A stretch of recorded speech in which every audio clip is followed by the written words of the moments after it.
thing because she's had a taste of it. So I give her a little slice of salami or a little bit of pepperoni every once in a while for a treat. Now, Dana, as for the transition question, I think it's so important. I cover this in the book because, studies show that these days people don't just have one job or, one career path. You can change jobs 2, 3, 4 times in your lifespan. People are living longer, people relocate, depending on who you're involved with in your life. You can change cities, change occupations, and change interests as you develop.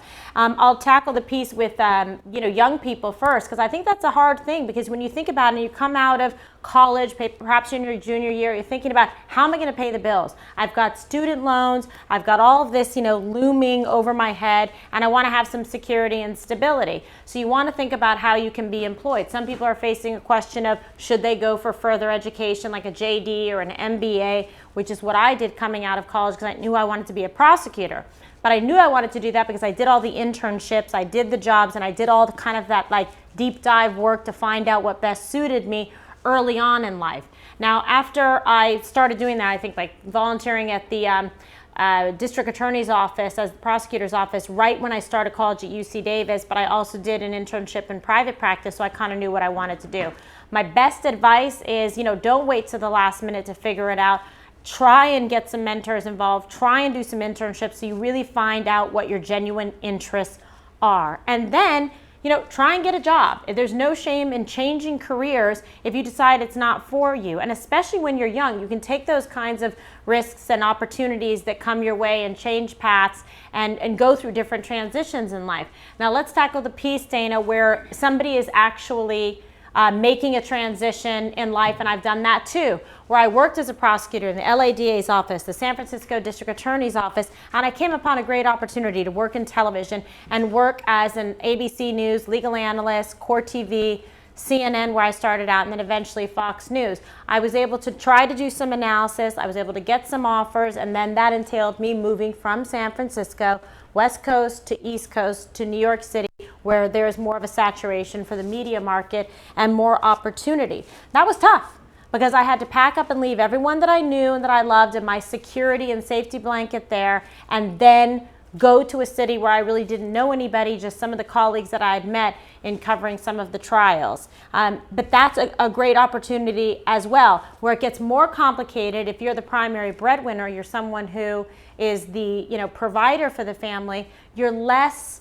inclined to take risks. You're more risk averse because you don't want to make changes that could impact your family negatively, especially if you've got bills to pay, food you have to put on the table, gas you have to put in the car, and children you have to send to school. So with that, I think you have to be a little bit more measured.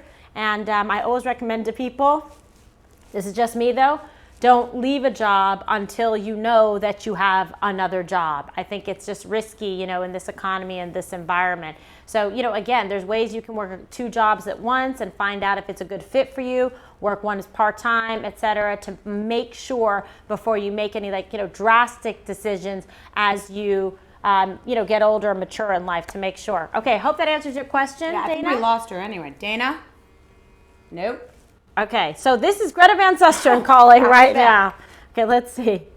Hi, Greta. Thank you for joining me on Facebook Live Book Signing. How are you? Good. I'm so glad this isn't where you have to, what's it called, where you can see the person. Yeah, well, you know what? You looked good. We watched your show, so you had another stellar show tonight.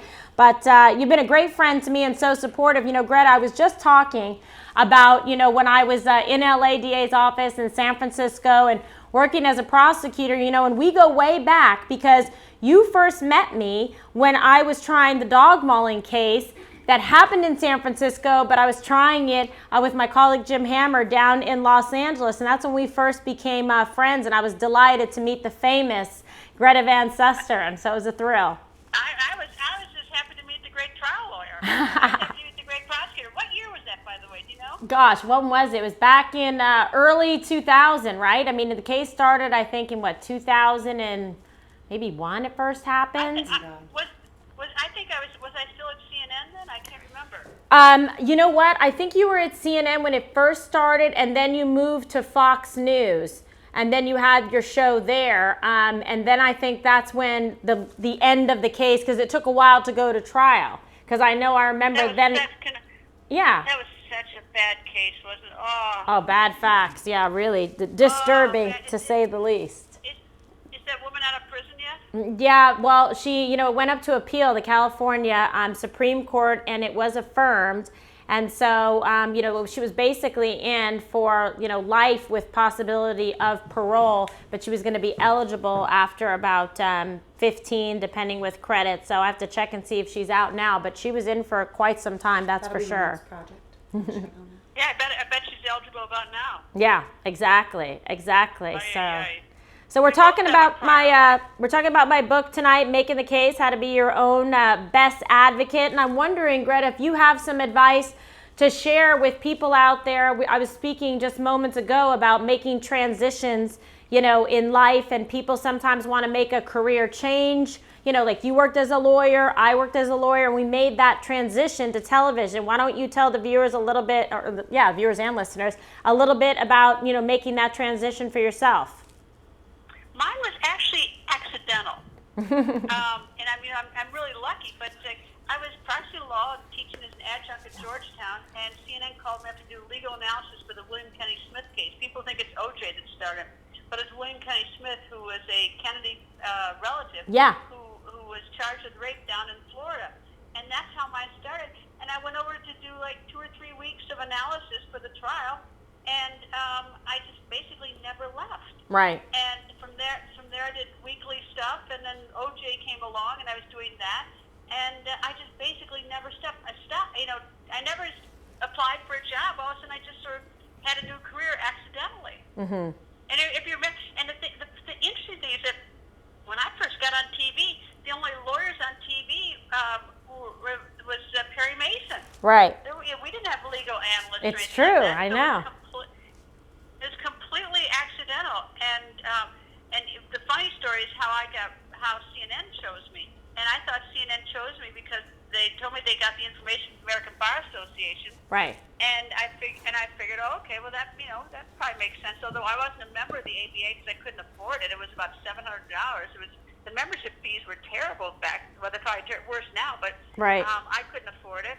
And I found out in about the year 2000 that the reason the ABA selected me is because they called up, and the woman who answered the phone, the receptionist, gave my name, and she knew me, and this is the weird part, she knew me because back in September of 1976, when I came to Washington to go to law school, one of my classmates in a group house had a toga party, and she lived at the house, and I went to a toga party and showed up wrapped in a sheet, and I was rather shy. What a sight. Wisconsin. And so anyway, so I sat and talked to the person who was the receptionist of the ABA, and then fast forward, she's the one who recommended me when CNN called 20 years later. I love it. It was a toga party that actually, it was a toga party. And you're still number one in your time slot, crushing it in prime time. I always say the hardest working woman in television, Greta Van Susteren. Greta, thank you for calling in tonight, my great friend. I really appreciate it. You've been such an inspiration to me and my life. The book is fantastic. And Thank you. I want everyone to know it's like how lucky I am to have you as a friend. Oh, I really am. Thank you so much. I feel the same way. All right, my friend. I'll talk to you tomorrow. Bye. She's the best. She's so great. And I want to thank Dana and Greta for calling in. I think Eric Bowling will be calling in a bit with his wife, Adrian. So let's see. What was more nerve-wracking, your first court case or your first appearance on live TV? This is coming from Keith W., who's calling from Romeoville, Illinois. All right. So there we go. Romeoville. I would say that my first court case might have been more nerve-wracking because I had all the experience. I felt very seasoned, having been in the courtroom, trying cases in front of juries, trying everything up through homicide cases. So by the time I came to television, I felt really comfortable in my own skin and able to kind of navigate. Right. I was used to doing that, sort of being exposed in the courtroom. Yeah. So you were able to formulate and articulate, and being an attorney and trying all those cases and picking juries was excellent preparation to become a television communicator and become the message, and the conduit that I was able to broadcast every day. So I would say that. And I need to start signing books too. So Keith gets a book here, right? So let's go to Alan from Ohio. Mm-hmm. He said, what has been your most challenging job during your career? Most challenging job during my career, I would say prosecuting some of the domestic violence and child abuse cases that I prosecuted, because the most vulnerable victims, dealing with women who have been victims of violence, dealing with children who have been victims of physical or emotional or sexual abuse, are very, very tough, because your heart breaks, every day that you're handling those cases, and you wish that you could shield and protect them from all of that harm. To this day, I still, I feel that way. That's why I'm very involved with groups like the New York Society for the Prevention of Cruelty to Children, which is this nation's oldest child protection care agency, and they do a phenomenal job. So they're wonderful. Kyle and I like working with them. Yes. Okay. Next up. I'm a single working mom. What's your advice on managing your work and active lifestyle while raising a child? Okay, so my advice, and that's a book for Keith there. My advice to you is it can be done. Yes, you can find a way. You can find a way, and there's wonderful people out there. How about creating another job for somebody out there that might need it? For example, someone to help you as part-time, or be a mother's helper, or be a nanny, or a babysitter, something like that. Someone that's loving and nurturing and can help enrich and add to your child's life while you are able to go out there and pursue your dreams and work in a field that you choose, and also be a provider for your family. It's an empowering feeling. You do have to balance. Like, for example, I take my son to school every morning. I love it. I'm able to come home with a great job that I have at Fox and have dinner with him and really have quality time together, including weekends. I'm the class mom for his class. I was this past year, and be able to go and read to the class and do the activities and help provide for some of the different, functions and things that they have. Like when I provided the fried chicken, Right. for the Foods of the South segment. So that was a good assignment. Okay, we missed a call. Dana, Perino's assistant, just called in. Erin. Oh, great. We missed it, so I'm going to give her a call back. She has a good question for you, she said. Okay.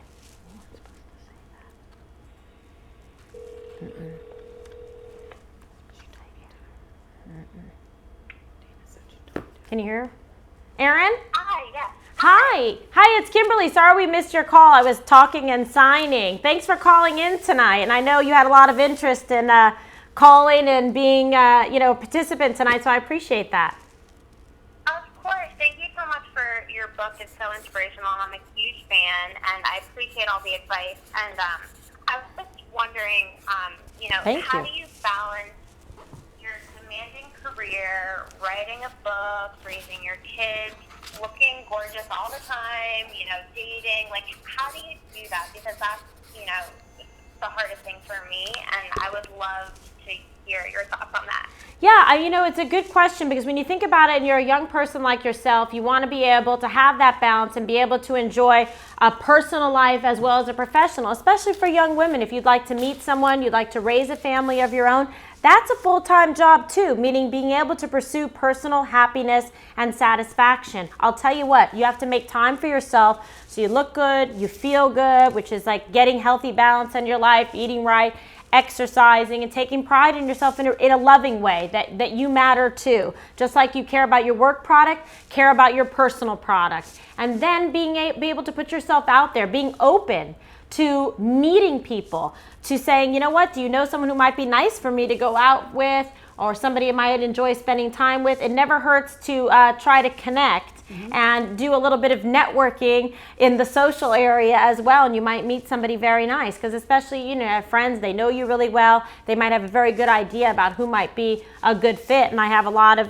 personal examples of friends of mine that worked out really well. And, and Erin, you're very outgoing, super smart, and talented, so someone like yourself, of course, your problem is has been, I'm sure, in life. I know you have some wonderful now, but, saying no probably to sorting through it all, that's the one challenge. I think it's tough for women these days, especially young women, because you're starting out in life, you're working hard, you're putting a lot of hours in, so you might be missing some opportunities to go out and socialize when some of your other friends that maybe don't have as demanding as a job don't have those problems. And then that also affects women thinking about having a family, and all the studies show women are choosing to start a family much later in life because of the career opportunities that they're involved in. Would you agree? Absolutely, exactly. But to young girls like myself everywhere. So thank you so much. Thank you. We think the world of you and do a great job. You're a great team with Dana. So I look forward to seeing you again soon, Erin. Oh, thank you. Congratulations. Thank you, Thanks, my love. Erin. Bye. Take care. I love her. Yeah, she's great. Okay. All right, next up. I'm doing a good job signing, everybody, okay? What are your hobbies and what is your favorite food? Okay. Well, my favorite food, it's like Groundhog Day. Michael was talking about my salami. I love Italian food, but I love Mexican food too. But if I'm gonna have one individual snack, like I even brought the salami on my trip. The salami sandwiches. Yeah, I love salami sandwiches. I made that for Fox and Friends, Cooking with Friends. And then my neighbor Wendy and Leslie gave me salami to take on the bus because they know I can't leave home without it, so that I was able to have it for my convention trip to Cleveland and to Philly. We did the 5 road trips, so that was pretty fantastic too. So I was excited. That's probably my favorite individual food. Also Would you favorite, agree? Yes. I think that's 100%. fair to say. I've never seen anyone eat this much salami. And Okay. I don't like salami. Probably a so bad. that's different. It's probably a bad idea. Okay, and what is your I know. what are your favorite hobbies to do? Oh yeah, my favorite hobbies. Okay, so my favorite, I get lost. I get stars in my eyes when I talk about salami. Okay, so my favorite hobbies to do. I love to read. I love to go for walks. I love to go in the park, play with my son. I like to go golfing with my son. He's really athletic, and I was watching him play tennis this weekend, watching him golf. He's great. Sometimes I hit balls with him, but he's far better than I am. I used to like bike riding, but then I fell down, so that wasn't so good. But I like swimming. I love controlled water. Some of you who watch the show know that. I love outdoor showers, hot tubs, pools. Oh my God. So yeah, I don't know, going to the beach. I like to do a lot of things, to be really honest, and I love sports. I love watching football, Football season's baseball, yeah, basketball, and I love playing. I played varsity, fast pitch softball growing up, so I consider myself an athlete of sorts. Okay, I like this question.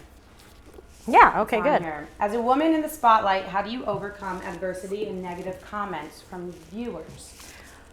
Everybody's entitled to their opinion. I'm a big First Amendment person as a lawyer. So not everyone's going to love you. That's not the idea. When you're being genuine and authentic, there's somebody that might not agree with your opinion, might not think what you have to say is interesting or informative, but I don't let that make me shy or make me kind of uncomfortable. I want to put it all out there. And when you put yourself out there in the public light and you work on television, you have to have some thick skin. I'm not saying that I enjoy negative or really mean comments. I don't mind someone's genuine opinion. I don't think it's when Juan will chime in, you keep it very well, calm we're great, yeah, calm and collected. we're great friends, and we have tremendous respect for one Right. another. We have phenomenal people that are super smart on the 5, and I love to hear what they have to say because no 2 days are the same. That's for sure. And I've got great co-hosts and Dana and Greg and Eric and Juan. Yeah, we should be hearing from Eric Bowling pretty soon. Oh, we have a phone call. William William. from Goldsboro. Goldsboro, North Carolina. Okay. Hi, William. Hello? Hi. Yes, hi Kimberly. I'm a big fan. I'm so glad to get to talk to you. Oh, fantastic. Thank you so much.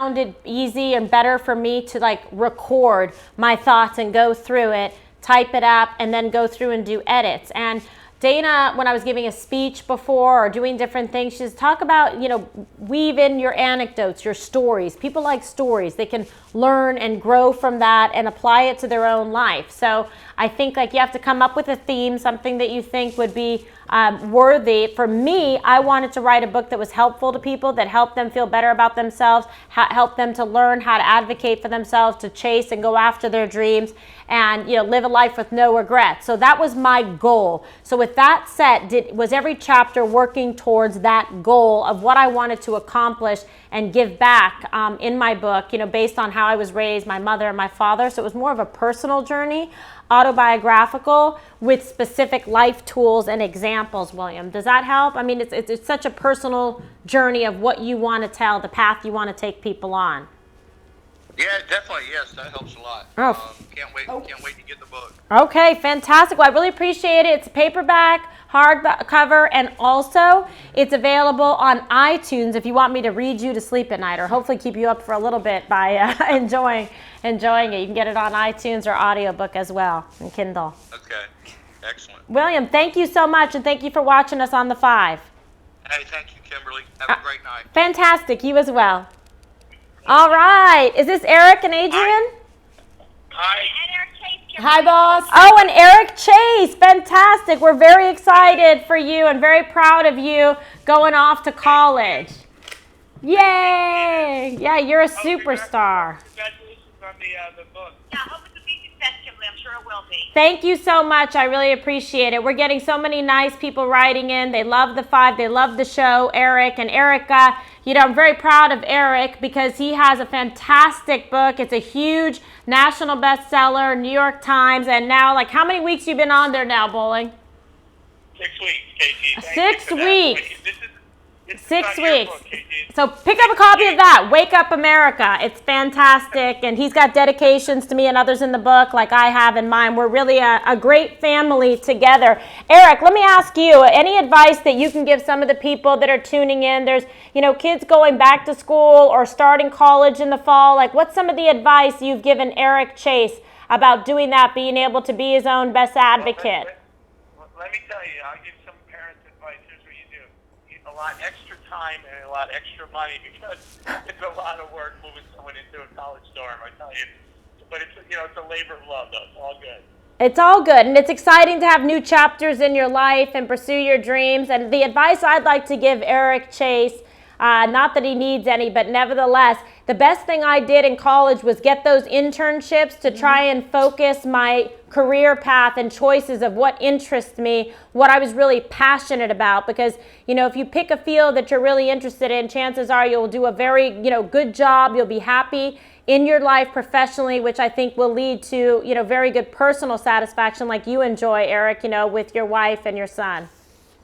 Okay, yeah, definitely. I'm trying to, that's what I'm pursuing right now. I'm just, 30,000 miles, step at a time. I love it. Well, America's going to be keeping tabs and hearing about how you're enjoying college, Eric Chase. So you're going to be living college through the national and international media, but it'll be good. We'll feel like we're going back to school. Yeah, good luck, KT. Best of luck. KT, we just want to call and wish you luck. Thank you so much. All right, God bless. Love you guys. Enjoy your time together. Bye-bye. All right, honey. Take care. All right, so nice. What a great family. So, I mean, we love it. We love them to pieces. All right, so I'm signing books. I'm going to get through all these books. Don't worry, and we're going to send them out. Speaking of, are you going to write another book? Okay. That's a question. Oh, that's a really good question. If you are, it's going to be a cookbook.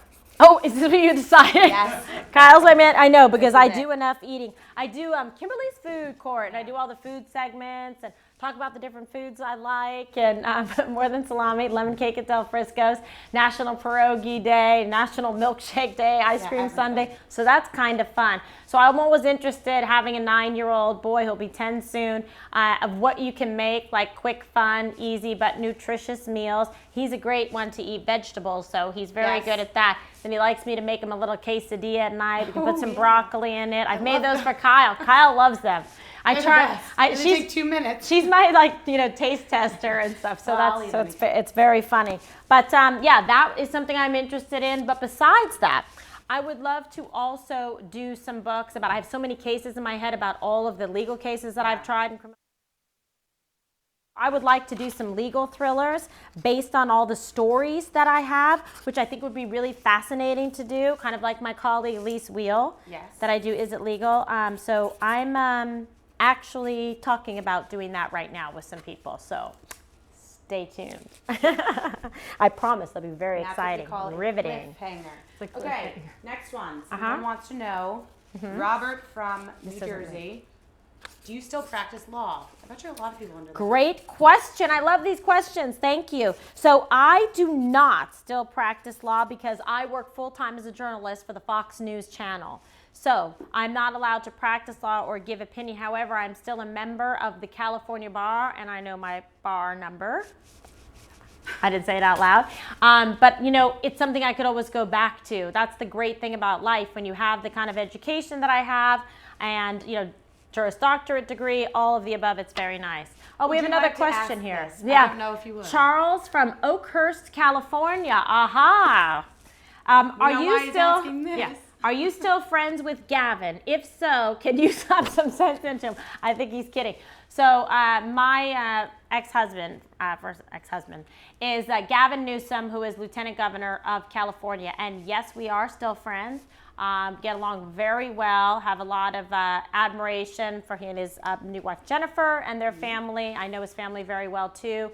Was close with his mother and his father and his sister Hillary. So yes, I'm friends with him, proud of him. I think he'll be the next governor of California. He's very hardworking and really loves to give back. We may have different opinion on some political issues, but it's okay to disagree. Randy from Florida asks, if given the opportunity to serve our country as president, what would be your number one priority when you take office? Great question. There's so many things that I would like to tackle, but given what's going on right now, obviously the economy would be of utmost importance because I want families to not be suffering. I would want to essentially eliminate poverty in this country, and I would want children to be able to get a good education, safe, in communities that they can walk around in the streets and feel safe. So national security, domestic security, very important to me as a former prosecutor, working with law enforcement and then working with intel officers and our military to not only make America safe and our borders, but overseas as well to promote and make sure and ensure stability. So hand in hand with that would be to defeat ISIS and all radical Islamic jihadists and the groups that flourish currently terrorizing people in the world. And it's, you know, it's got to come to a stop, and there needs to be a strong response back militarily. And, you know, I know the people that know how to get it done. Okay, great. You want to vote for me, one. Kyle? I will, KG. I get it done. I'm still around. Okay, wanted to I'm ask still around. Kimberly. Wait, how old am I going to be when I get ready? Wait. No, I meant if I'm still working with you. Oh, right. Working with You wouldn't come to the White No. House? Yes. Oh, yeah.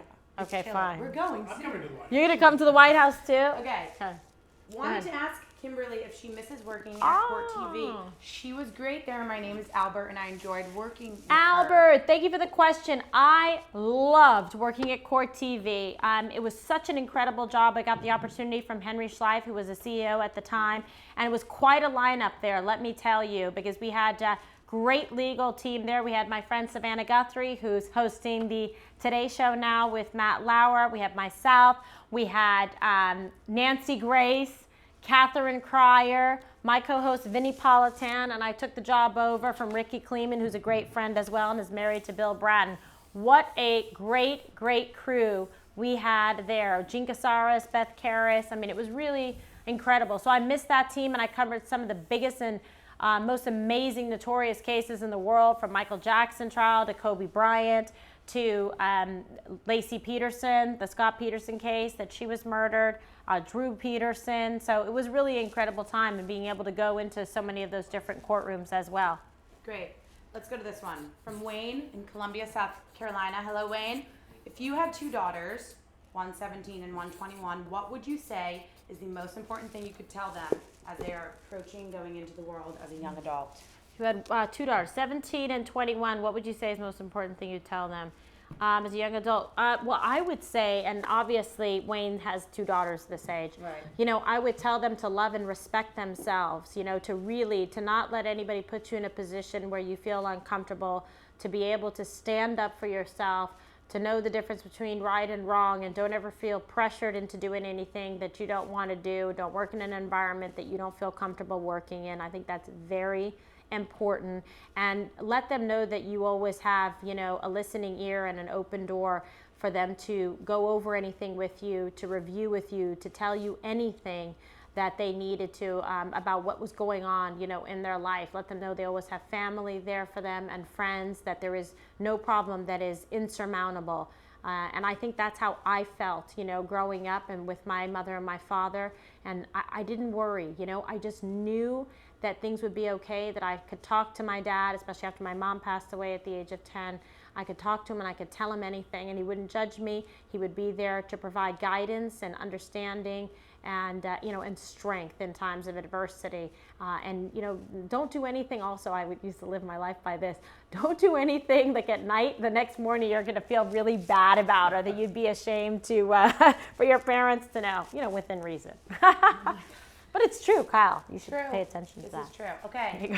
Terry, Colorado Springs, Colorado. Give me a one-liner on how to deal with liberals. One-liner. A one-liner, I would how say. You handle one. Yeah, I would listen and then shut them down. Come back with the facts, the evidence, the research, the information. That is your weapon when you engage in that kind of like back and forth. And it's fun. It's great to verbally spar with highly intelligent, prepared people. That's the secret and the key to success of the 5. So I want to hear. You don't learn if you're not listening and answering back to what the points that they're making. I think that's super important. It's also respectful. It's okay for everybody to have their opinion. That's what makes this country amazing. We don't punish people for having a diversity of thought or opinion. Right, Kyle? Right. All right, let's see. Here's one. Is the glass half empty or half full? Oh my God, for me, it's 3/4 full. I love it.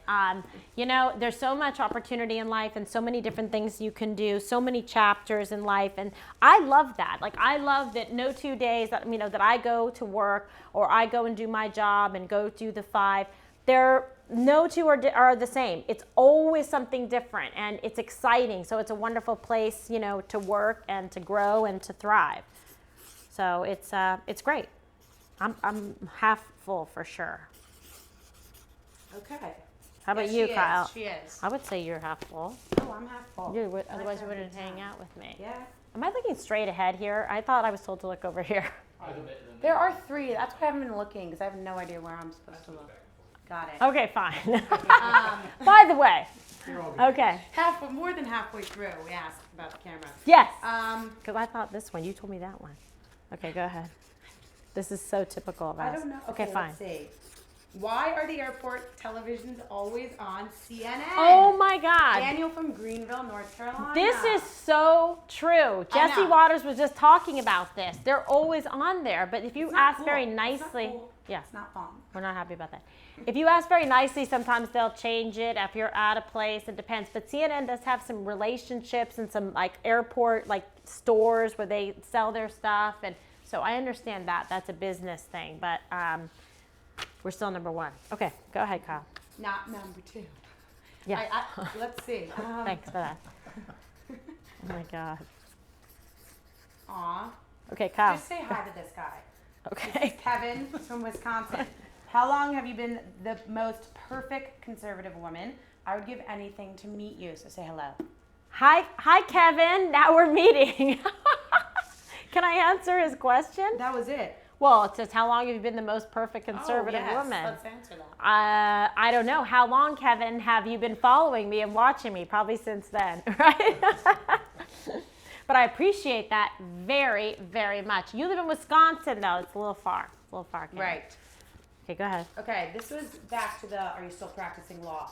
But Dennis from West Derry, New York, even though you are no longer practicing law full time, do you ever see a case or have you seen a case that affected you so strongly you consider taking the case pro bono? Okay, well, now I'm not practicing law anymore, but there's been cases. When I was a prosecutor, I worked for the state, right? So I was not able to take outside cases. But the cases that I was trying, that I was so passionate about, there were cases sometimes that people were like, oh, we can't proceed, we don't have witnesses, like gang cases and shootings where the witnesses were too intimidated to come forward. And so the case was going to be what we call unable to proceed. So what I did was, I said, oh, assign the case to me. I'll take it. I'll try it. And I went and tracked down the witnesses and went door to door and convinced them to trust me that, I would take care of it and I would protect them and give them the resources they needed to feel safe. And those were some of my proudest moments, being a champion for those that don't have a voice and didn't have the courage to stand up on their own 2 feet. Oh, my goodness. I know. Only looking to replace my copy that went home with my daughter. Discreet advice always welcome, though, either for a not-so-perfect Army dad struggling to miss when it's needed most, or a boy who just doesn't stop believing he'll find happiness in the world. That makes it a challenge to find. May God bless your tremendous heart. How sweet, but we need that to roll up so I can... That's it. Did they sign their name? Yes, Thomas from the Bronx. I went to school. Thomas, thank you so much. I appreciate that. And it's really interesting. I like that you say this, may God bless your tremendous heart. Because the one thing my dad said to me that always stuck with me is, Kimberly, people may disappoint you in your life. You may get upset or hurt, etc. He said, but don't change your heart. Don't change who you are based on other people's shortcomings. And it was powerful advice, and I retell it to myself all the time, Thomas. So thank you for that. Oh, we have a caller from Maine. Who is this? Patrick. Kyle? Oh, Patrick. Kyle's learning to read. It's going to work out. Okay. He's live. Hi, Patrick. You were the worst. It's not that far. Hi, I was like, it's Patrick from Maine. Patrick, how are you doing? I'm doing good. How are you? Good, good, good. So you a fan of The Five and Fox News, and encourage you to pick up a copy of my book if you haven't. Definitely. So what's your question tonight? Well, I know you're an old foodie and you do Kimberly's Food Court. Yeah. What would be your ideal food tour? Your ideal place on a food tour. Oh, I'll tell you what. I've been to Italy, but it was extremely brief, and it was during when 9/11 happened, and I had to fly out of there and whatnot. But I would love to go back and see the parts of Italy that I didn't see. I loved it when I was there because the food is quite fantastic. So I would love to go to the area like, Portofino, Positano, Capri, that kind of thing, because it would be fun to kind of explore the food there. I just think it would be good. Don't you think? Yes. I'd go to Jamaica. You go to Jamaica? They're really known for their food. Yes, they are. Tropical fruits. What are they known for? The fruits? Yeah. I don't know, Patrick. What about you? Yep. Probably go to Asia. India? China, Japan, No, Asia. Thailand. They're all known for, their unique cuisines. I just think it'd be interesting to try all of them. Yeah, that is a good idea. So you're very adventuresome. You probably like that Anthony Bourdain and his show with all the different foods. Yeah, it's interesting to see some of it at least, see some of the different styles, what makes each region unique. I like it. I think that sounds good because you can explore all the Asian cuisine. That would be a good one. I definitely love Asian cuisine as well. So maybe that would be my second trip. Sound good. Well, Patrick, thank you for the question and for calling in tonight and, for participating and watching Fox and The Five and all that good stuff. Definitely. Don't never miss it. Have my DVR set. So. Thank you. I love it. I appreciate it, Patrick. We love Maine. I want to go to Kennebunkport, by the way. Dana got to go last week, and I want to go to Nantucket, too. So maybe I'll stay local first. There you go. Fantastic. Thank you, Patrick. Have a good night. Well, thank you. I'm doing so well signing books, aren't I? Would you like to answer this one? Or no? Wow. I know. Well, I think this is important. So this William is writing in from Carthage, Texas. Kimberly, can you make the case that Hillary Clinton supporters, she's dangerous to our country in so many ways, especially in nominating Supreme Court justices. This is one of the things that Donald Trump has talked about to gain support from conservatives and Republicans and independents, to say that this is somebody that lacks the good judgment and discretion to appoint the right people to the Supreme Court, to uphold the laws of the Constitution. And when you look at this, and I'm a former prosecutor, so I have tremendous love and respect for the Constitution and for the rule of law, and this is someone who has shown a total disdain and disregard for the rule of law. She was reckless in maintaining her email server that even Jim Comey said was breached by foreign agents that would do us harm. So to me, how can you trust somebody as commander-in-chief with the most important job, including what happened with Benghazi and the lives of the 4 dead Americans and the impact it had in the family and the lack of truth in terms of relating what happened to those family members about their loved ones. You know, we've gone over this on the 5 quite a bit. I think all of those things sort of speak for themselves to make the case that she's not trustworthy or suitable. I like this one. Go ahead. Kevin from Crestview, Florida. When you changed your career from prosecutor to a political commentator, did the opportunity present itself, or was it something you specifically sought out? Okay, so it was because, I started out as a prosecutor, and then I went to do legal analysis and commentary, and it moved into political from my background, working in politics, on campaigns, and then being, First Lady of San Francisco. So I think it was a really interesting time and transition, and because I tried high-profile cases, I got a number of offers to come in and work, on television. So that was really good. And, and again, you got to take a chance and be courageous. When a door opens, sometimes you can't be afraid to walk through it. So I think that's fantastic. Right. Okay. Let's see. What do we have here? How do you respond Yep. to someone who's domineering after you've stated a fact and they get defensive? How do you This sort of goes back to what we talked about before. Well, I think that you need to, hold your ground, but also know when to move on and let it go. Right. If somebody's going to make it personal and isn't going to listen to reason, and it has an, obstinate kind of attitude, then, maybe you're just wasting your time at a certain point. I mean, I think you can answer them, and then you've said your piece and move on. Okay, that's Good. Gerald. Yes. Mm-hmm. Okay. Okay. So many people Gregory. writing in. Oh my gosh. Gregory from Missouri.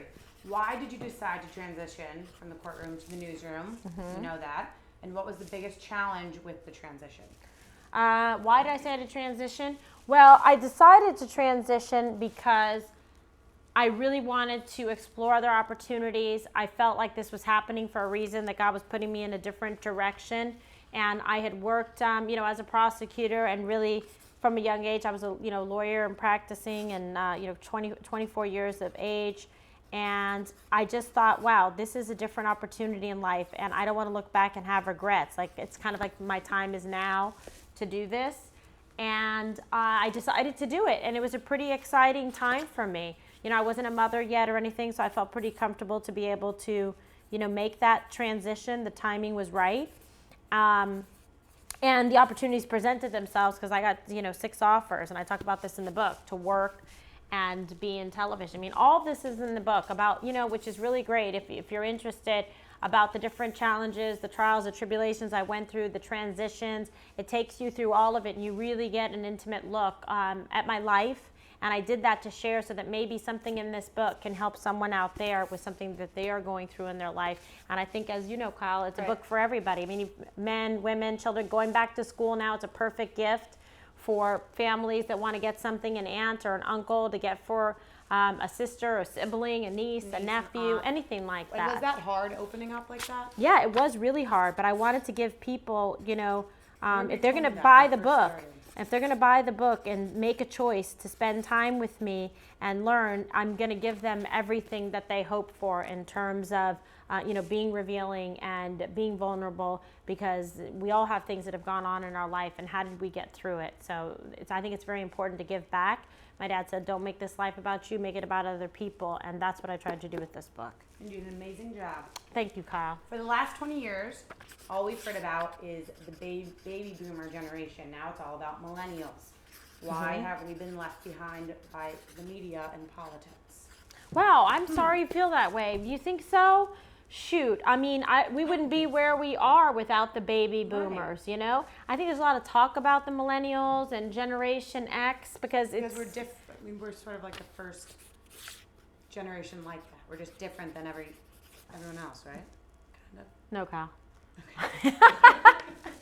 I'm just gonna stop talking. Because you guys are making some news. You're Right. speaking out, doing different things at this point. So you're actually creating and I think, kind of driving some of the news lately with comments, with different movements, and becoming politically active. For example, like all the Bernie Sanders supporters. They're young millennials. I am 44 years old, decided to go to law school. I've spent over 20 years in the software development space. I'm concerned about my job prospects upon graduating. What do you think? Great question, Adam. Adam, Delaware. Yeah, from Delaware. Adam, Delaware. This is what I was talking about. I think it's tough, like, yeah, if you have, I don't know if you're married, you have a family, etc. But yeah, you're always thinking about. But I applaud you being courageous in doing this and pursuing your dreams and following your bliss. If you're passionate about that, I would, again, get some experience working in a law firm, doing something, network, ask people that you know, do they know anybody in law? Can you talk to them? Does someone have 5 minutes for a cup of coffee to try to be able to sit down with you to go over all of this? I think it's, I think it's really good. So that's what I would do. And then you can kind of come about, in terms of what you would like to do specifically in the field of law, which I think would be great. And you'll love it. And with a legal career, degree, you could have any kind of career. You can be president of the United States. You can be a U.S. senator. You can practice law, criminal, civil. You can work for a nonprofit. Like, the sky's the limit, So that's, I think, is very good. This is very nice from Sanford, from Rockingham, North Carolina. Thank you for always being honest and speaking the truth, no matter good or bad. It's just a nice little. I really appreciate that, Sanford, because you know what? I think it's so important to be authentic, to say what's on your mind and be genuine and answer. And that's what I do every day on the 5. No one tells me what to say or what to do. I do my research. I do my reading. I'm well informed, and then I want to deliver the best possible analysis because people have a lot of choices about what to watch and what to do with their time. And I want to make them feel that this was a valuable and worthwhile decision to spend, an hour with me, or depending on how many shows I'm doing. Sherry from Derby, Kansas. And people can tell when you're not, authentic. They can. The shows that rate those people that are being real, being authentic. Right. Okay, go ahead. Will this book help me make the case to people who refuse to admit that there is a different point of view? Yes, because it will help you to be able to be an articulate and passionate spokesperson, not for yourself, for your beliefs, for what you feel strongly about, and they'll sense that confidence and you'll be prepared. And I think that people are receptive when you do that. People are impressed when they see that you know what you're talking about and you're passionate about your beliefs. It's hard to not take notice. So yes, I talk about that in here. What is the most important aspect of making your case for a younger person just starting out in their field? The most important. I think it would be very important for a young person starting out in their field to be able to feel the confidence and work up in themselves, to have that self-esteem, to say, I'm worth it, and what distinguishes them if they're looking to apply for a job or an internship or anything like that, for them to feel that confidence that they have something special to offer. And I always tell people to think about what makes you unique. What makes you special? Why should an employer choose you over someone else? So to that end, try and have some experiences in your life that help define you, that make you unique. For example, every time I interviewed, people loved that I went to school at Trinity College in Dublin, Ireland, and studied law there, and that I lived abroad in Ireland, and lived there every summer since I was 5 growing up. That was a great conversation piece. When I would interview with people. So find something unique and special, have it on the ready when you go to meet someone and talk about, because a lot of people, a lot of resumes, a lot of calls, a lot of emails come across their path and their desk. So why do they choose you? Think about that. Why should they choose you? Okay, we have a caller, right? Last caller.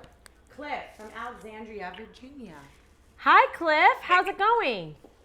Hi, Kimberly. How are you doing? I'm doing really well. So do you like the 5 and you check us out on Fox? Absolutely. I love you guys on the 5. I have 2 young daughters that, if I had to pick a great role model, both you and Dana are absolutely amazing role models.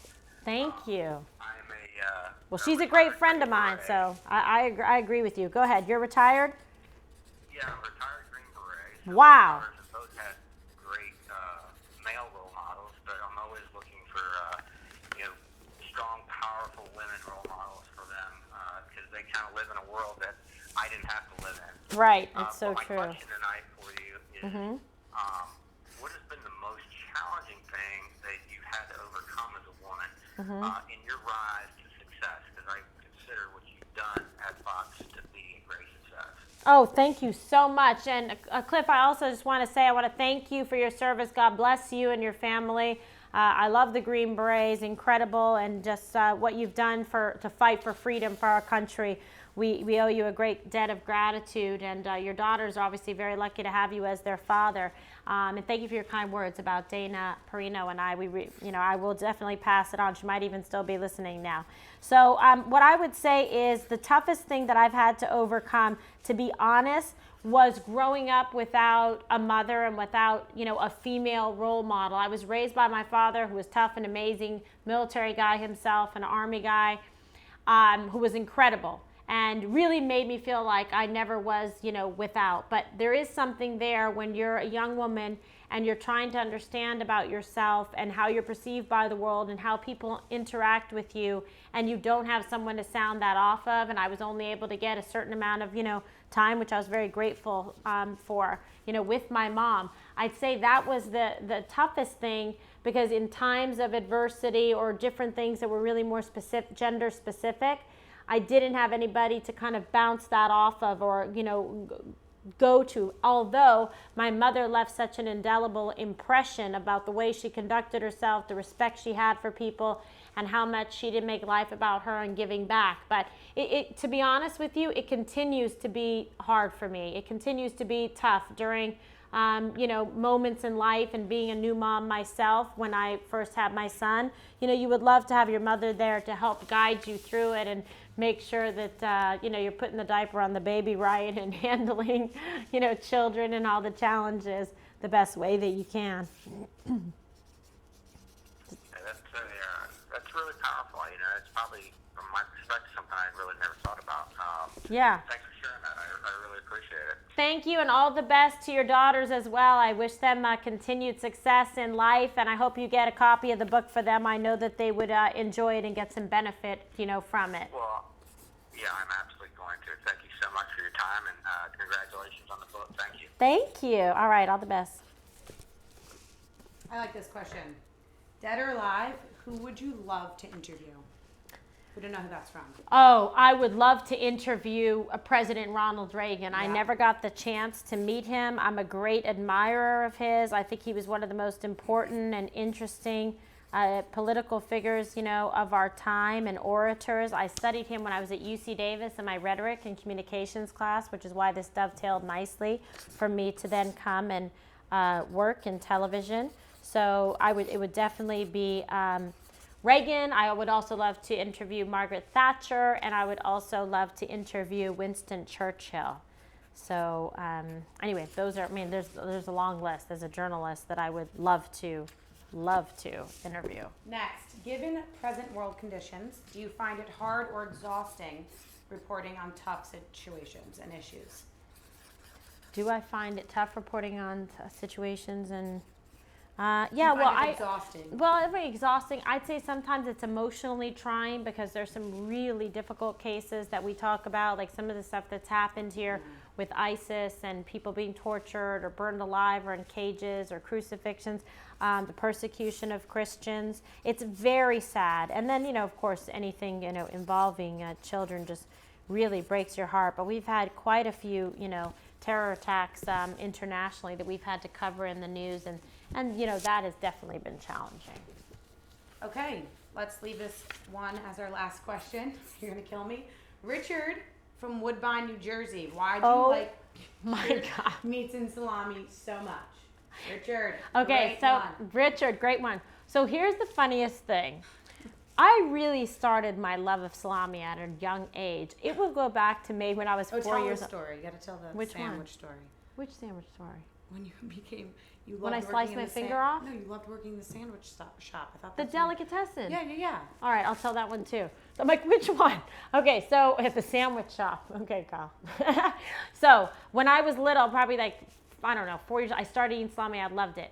Well, then when I went on my first trip to Ireland to meet my father's parents, and they were in Ennis, County Clare, Ireland, I was like, oh my God, I want to take my salami. I don't want to be homesick. So my mom packed in my suitcase one of those big sticks of the Italian salami so I could bring it there. And I would slice a little piece every day because I was trying to make it last. And my grandma was like, what is this? We didn't have any salami at the time in Ireland. It's quite interesting. So I just became that thing. You know, it was like, that's why when I travel with it, it's why it's funny that my neighbor gave it to me when I traveled. See how life repeats itself. Then fast forward, my first like really amazing job was working in the delicatessen where I was the manager, and I got the job because I made him delicious salami sandwich. Really had never worked at a deli before, but I thought it'd be an outstanding job to have. It's Mr. Kim, thank you so much for believing in me. I convinced him to make me the manager. I told him I would get him a lot of business, and I did.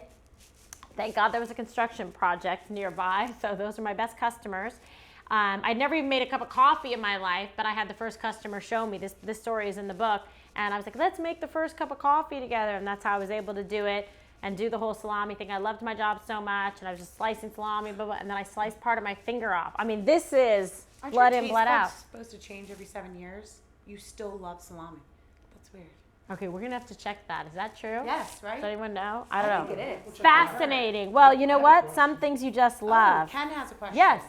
Where can I buy the book if I want to buy the book? Okay, good You want to buy question. an autographed book? Autograph book. The other place. LiveSigning.com/Kimberly. Yes, and I've been signing all these, so please do it. I would love it, love it, love it. So we've got this out. It's a national bestseller, Making the Case, How to Be Your Own Best Advocate. It's great for back to school for any of your loved ones, but it's great for anyone that wants to talk about life and changes and just being vulnerable. Put yourself out there. That's what I've done here.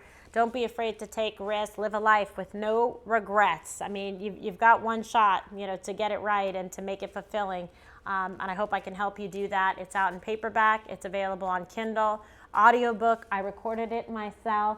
So if you'd like me to read to you, you can do that as well. And it's available on iTunes as well, Kyle. Yes, it is. Okay. And well, Kyle has an autographed copy. I do. You've read it. Somebody stole, though. Okay, we don't You're want gonna to tell have the negative stories, Kyle. But they just wanted it so badly. Whoever took Kyle's first Yeah, original I'm book gonna from find me that was signed It to was so Kyle, nice. and it was so beautiful, I know. please return it.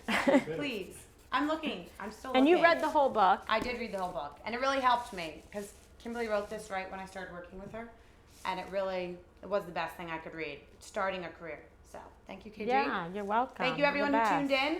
Buy the books. It's amazing. We appreciate it, and check us out 5 tomorrow, Yes. 5 p.m. Eastern, so you don't ever miss an episode of the 5. On behalf of myself and my colleagues, Dana Perino and Eric Bowling, Greg Gutfeld, and Juan Williams, thank you for watching the show. Thank you, Kyle. Yes. And thank you, Premier, for helping us tonight, and HarperCollins. All right? Well, hopefully we'll do this again sometime soon. It's been really fun, and thanks everybody for all the amazing questions and the calls as well.